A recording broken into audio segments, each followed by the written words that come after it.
Euh, Shalom à tous, Shalom Boker Tov. Nous sommes le Gimel Betevet. Hier, c'était encore le 8e jour de Hanouka. J'espère que pour vous, les fêtes se sont bien passées, que vous avez pu revenir avec de nouvelles forces, euh, avec de nouvelles... Baruch Hashem, avec ce qu'il faut pour continuer à vivre continuellement sa vie de tous les jours, avec Limut Torah, avec travail, tout ce qui va avec. Et voilà. Là, nous allons faire le dernier cours sur les Shevatim liés aux mois qui leur ont été attribués. Comme vous le savez sans doute, nous avons vu précédemment la tribu de Asher avec le mois de Shvat, le Yosef avec le mois de Hadar, Reuven avec le mois de Nissan, Shimon avec le mois de Iyar, Lévi avec le mois de Sivan, Yehuda avec le mois de Tammuz, Issachar avec le mois de Av, Zebulun avec le mois de Elul, Tishrei avec Binyamin, Dan avec le mois de Cheshvan et Naphtali avec le mois de Kislev. Et maintenant, nous arrivons au mois de Tevet et à la tribu qui lui a été attribuée. Et comme d'habitude, bien entendu, tout cela est mentionné dans le Zohar Kadosh. Pour plus de références, regardez les cours du Rav David Witou sur les Mazalot sur YouTube. Voilà, ce cours sera pour la Refoua Shelema de Amichai Yishai Ben Fegel Galila, qui a été blessé avec sa femme Shira Yael, Arachanolad Ben Shira Yael, qui est sorti prématurément pour le sauver, pour espérer qu'il puisse continuer à vivre Hashem, et Gabriel Yaakov Ben Esther. Qu'Hachem leur donnerait foi chez les mains à eux et à tous ceux que je n'ai pas encore cités, que Bézat Hachem qui sortiront avec des forces pour qu'ils puissent continuer à vivre continuellement leur vie. Et qu'Hachem me donne un grand zibouk pour les célibataires et divorcés, une grande aslacha pour chaque personne dans le monde, en particulier pour l'âme Israël et pour les gens de Tsahal et les gens de la sécurité par rapport à ce qui se passe actuellement. Et qu'Hachem envoie Mamash dans l'immédiat le Mashiach maintenant. Donc voilà, le cours commence sur nous allons faire le mois de Tevet avec la tribu qui lui a été attribuée. Donc comme on l'a cité précédemment, on a cité les 11 tribus qui ont eu les 11 mois précédents. Donc, comme vous savez, le mois de la tribu qui a hérité du mois de Tevet est la tribu de Gad. Comme nous avons cité les autres tribus, c'est la seule tribu qui est restée. Donc, c'est Gad qui a hérité du mois de Tevet, selon le Zohar. Parce que, comme vous le savez, il y a beaucoup de références différentes. Il y a beaucoup d'autres avis. Il y a le Rabbi Sadok de Louvlin, il y a le Bnei Issachar, il y a le Yakut Shimroni, le Sefer Yetzira. Il y a énormément de Mekorot, de sources. Mais les sources dont je vous fais part sont dans le Zohar HaKadosh. Si je trouvais les vraies références, je vous le dirai. Mais les vraies références que je vous donne sont dans des vidéos que j'ai entendues. Il y aura David Witou sur les Mazalot. Et voilà. Donc, la question se pose. En quoi le mois de Tevet a de familier avec Gad, avec la tribu de Gad? Sachant que le mois de Tevet, c'est un mois plutôt triste. On pourrait l'associer au mois de Tammuz et de Av. Parce que c'est un mois où il ne se passe pas grand chose. Sans compter que c'est un moment dur pour l'âme Israël. À ce moment-là, il y a eu la traduction de la Torah en 70 langues par le roi Talmaï, faisant aussi, à cause de ça, ça a fait perdre la valeur de la Torah. euh, ça a fait perdre un peu la valeur des paroles de la Torah, parce que on savait que beaucoup de paroles qui ont été dites dans la Torah, quand elles sont traduites, elles ne sont pas vraiment bien traduites littéralement.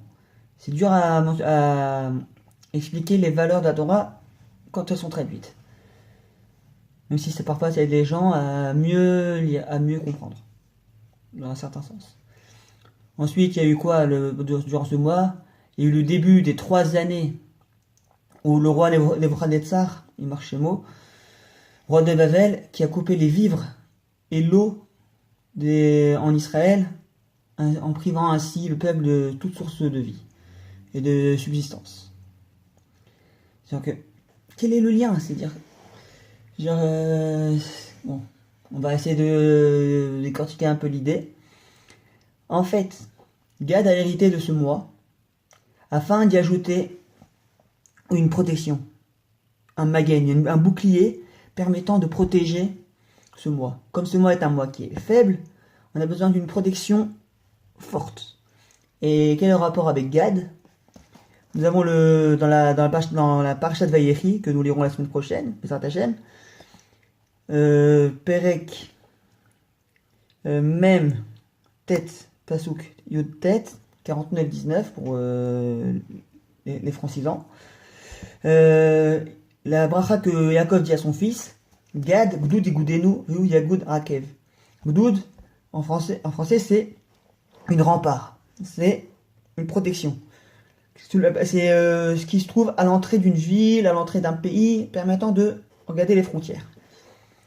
Et Gad est la rempart qui se trouve à l'entrée d'Eretz Israël. Elle se trouve du côté est du Jourdain. Je vais vous montrer un peu comment elle est là.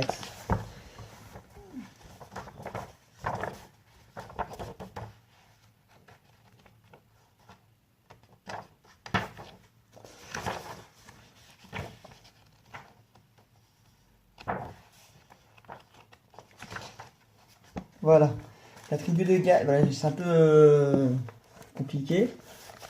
Vous allez regarder un petit peu, la tribu de Gad se trouve juste ici. Voilà, pour vous dire un peu où elle se trouve par rapport à l'entrée d'Eretz Israël. Surtout que la ville de Yericho ne se trouve pas très loin d'ici.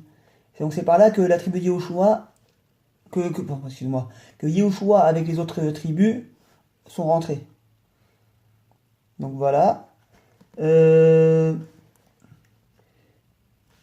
Et comme il est mentionné dans le Sefer Yoshua, que c'est la tribu de Gad qui est partie en première pour aller conquérir la terre d'Israël. Comme au début, quand les tribus de Réhouven, Gad et Chetz Manassé ont demandé à Moshe Rabbeinu de résider dans les terres à l'est du Jourdain. Au début, Moshe était un peu réticent parce que toutes les tribus sont censées venir en Israël et leur être attribué des territoires. Et Moshe leur a dit, alors, vous aurez le droit de résider à condition de aller aider vos frères pour la conquête d'Eretz Israël. Et c'est ce qui s'est passé. Et la tribu de Gad est la première tribu à s'être précipitée pour la conquête d'Eretz Israël. Et pour ajouter un peu plus à l'idée de la protection de Gad par rapport au mois de Tevet, il y a une personne que tout le monde connaît, qui, selon certains commentaires, en plus dans laquelle Masechet on en parle, qui est issue de cette tribu, de la tribu de Gad.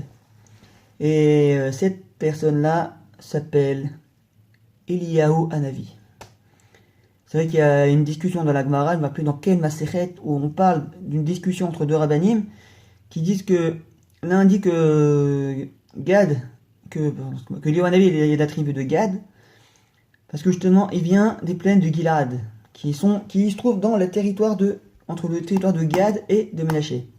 Mais plus dans le territoire de Gad que de Ménaché. Et donc, si vraiment dans ce qu'on dit, il y a un avis sur la tribu de Gad, on pourrait mentionner la protection, la rempart qu'il était à l'époque du roi Achav, de Izével et des 500 prophètes de Baal qui se sont mobilisés pour pour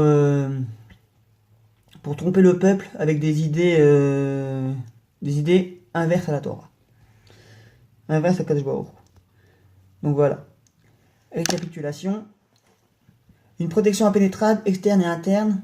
On parle de qui? De Gad, dont la bracha qu'il a reçue de son père permettent une bracha, une protection complète. Par rapport au fait qu'il a été l'une des premières tribus, la première tribu à avoir traversé le Jourdain pour aller à la conquête d'Israël.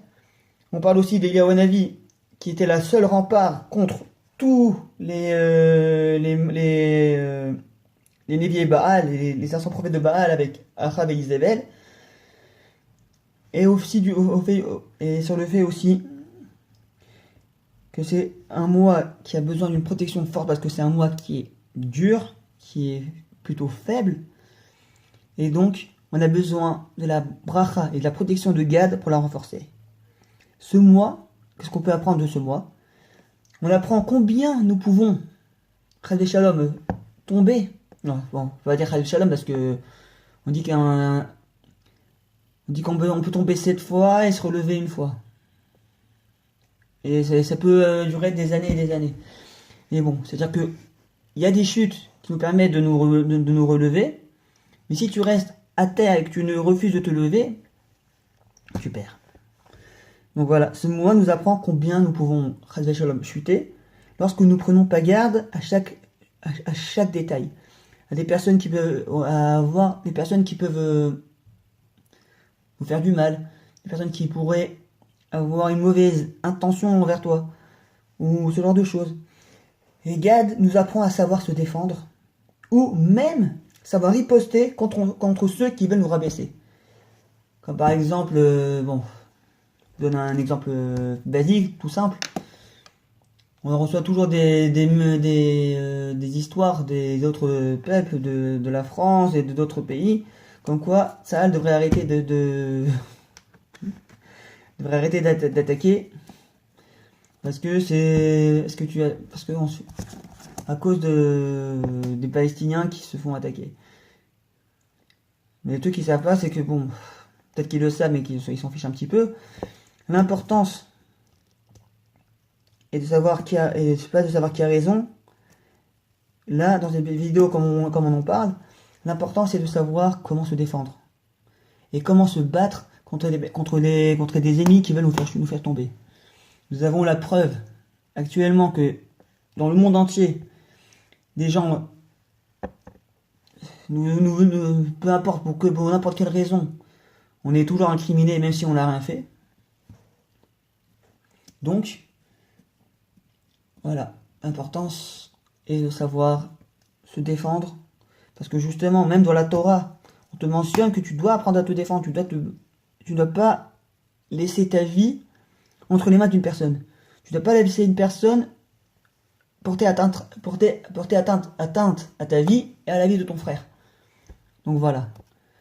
Je vous souhaite à tous Chodesh Tov U'Mvorach, un mois de protection complète, que la bracha de Gad Gdoud Igoudenu, Aguyagud Arkev, fasse partie de chaque personne du Ham Israël, qui puisse protéger nos Chayalim, chaque habitant du Ham Israël, chaque âme juive, israélite qui se trouve en dehors d'Israël, qui Bezrat Hashem reviendront sur cette terre qui nous a été promise depuis Abraham, Isaac et Yaakov. Donc, je vous souhaite à tous Bracha V'Hatzlacha, Shavua Tov et bonne journée à tous.